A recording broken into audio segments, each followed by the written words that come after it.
Welcome to Bible Study with Jarius. Deuteronomy 19 verse 21. Your eye shall not pity.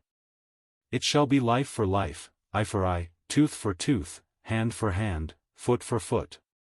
This verse gives instructions on dealing with false witnesses in the Old Testament. These individuals wanted to hurt their brothers by making false accusations, so God told Moses to punish the false witnesses to the same degree and in the same way that they wanted to hurt their fellow Israelites.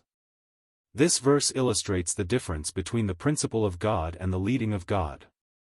Some of the instructions in the Bible are universal principles of God. For example, the Ten Commandments and other Old Testament laws reveal eternal principles: do not kill, do not murder, do not bear false witness, etc. However, some of God's words through the prophets are not universal principles. Instead, they are His leading to people in different times, places, and situations. Differentiating between God's principles and leading will help us understand the Word of God better. On the one hand, we should not stray from the principles of God. On the other hand, we should not become too rigid in adhering to the leading of God that applies to past situations. Unfortunately, we often make both mistakes.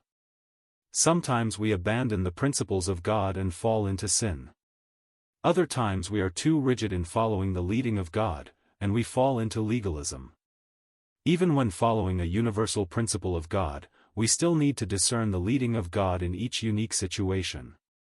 When the Pharisees legalized God's laws and lost the essence of His instructions, which is to love God and man, they received a rebuke from Jesus.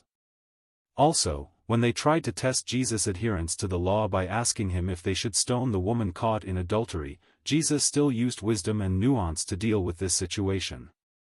The religious leaders wanted to follow the law, which said to stone the woman. But they had lost the essence of law, which says that mercy triumphs over judgment, James 2 verse 13.